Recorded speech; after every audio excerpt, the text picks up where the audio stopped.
All right, welcome back to the channel. This week we are releasing another new video on a recently completed kitchen, which is a Sutton kitchen in New Forest and Highland stone. Couple of fantastic colours, they go so well together, and when we get into the video in a minute you'll see how things turned out. But just before we do, we will be diving a bit deeper into the design aspect after these shots. I was the designer on this one, so I'm empowered to be able to explain the customer's brief, some measurement factors, etc. We'll dive a bit deeper into this one on the design side, but before we do, just check these shots out and you can see how it looks today.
Well, that's worked out superbly.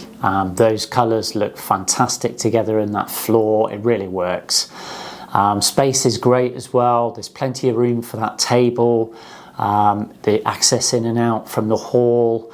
And this project was a single-storey extension-based project going out on the back. And so first thing with that is to observe the length of the room. It's quite a long room now, and the light that we're going to be able to deliver from the windows or doors that are going on that garden facing wall.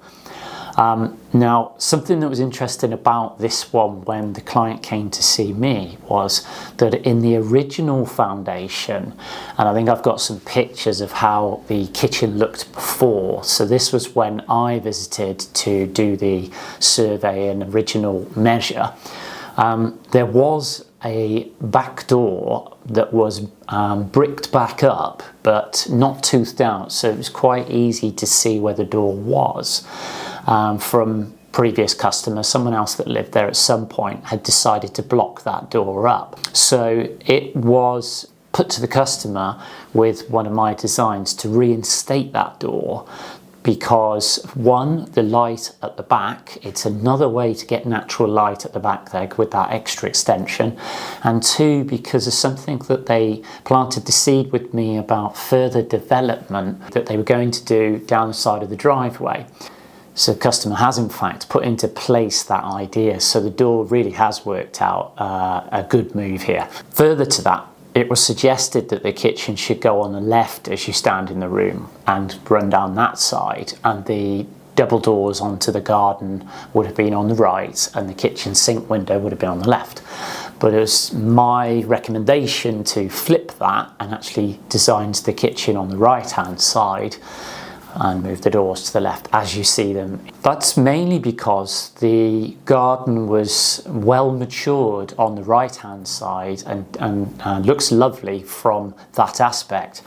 And although it's quite easy to do a bit of landscaping, some of those trees are well established. So to put the table on the left-hand side where you're going to sit and enjoy that view was also something that drove that idea forwards, because the walls were same measurements. There wasn't really anything else that would have driven me to have to utilize those walls any other way around. So we put the kitchen on the right hand side, and then that's another move which has turned out to be a really good decision. The back wall is incorporating a double cupboard which needed to house the fuse box, underfloor heating manifold, meters. There's a lot going on in that cupboard, which is why it's a bit deeper than the others, because we made that a bespoke, deeper double cupboard. Before, there was as you see by these pictures, there was a sort of more purpose-built cupboard with a louvered door on it that used to house all of this. But to make this room feel like 2024, that's been taken down by the customer's builder, and we have incorporated everything inside this double larder. Also on that back wall, we've managed to get the fridge freezer, tall fridge freezer, a single hide and slide oven, combination oven microwave. So you've got the power of 2 ovens, both fan ovens, and a microwave. So it really does deliver all of the needs that you're going to need for your cooking. And obviously on the other run, we have the 4-zone induction hob. Also included in this design, there is a built-in washing machine and a built-in dishwasher. The built-in washing machine was potentially going to be put at a later date in another room. So the idea behind the integrated machine was to make sure that the cavity could be replaced by a cabinet. And if we'd have gone with a freestanding version, the niche would have been bigger than a cabinet. I think the washer also had a dryer on it as well, so you can literally do everything from this kitchen. It also housed a Quooker tap in the design, so there's no need for a kettle. So you've got the Quooker pull-out, which delivers cold water, your standard warm water, plus the boiling water on the safety cap. Frees up a bit of work surface space. Although there's plenty of worktop in this design, it was something that the customer wanted to incorporate. One of the things that we discussed with the client is the new needs and ways that they may be using the room, because the client likes to do quite a lot of artwork and has friends visit quite regularly. So wanted to get a sizable table in there and go from a conservatory that they used to do that into this kitchen. And that's played out extremely well as well, because after revisiting several months after the kitchen has been finished, it's great to see that that's ticked all of the boxes and they're thoroughly enjoying that space and using it as it was intended. If you're about to embark on a project of your own, maybe drop into our showroom, take a little look around and have a chat with one of our very talented designers who may be able to help you with your dream kitchen. Anyway, thank you for watching this video. Don't forget to like and share, because it really helps the channel grow. And subscribe if you aren't already, because we'll be uploading here again real soon with the next one.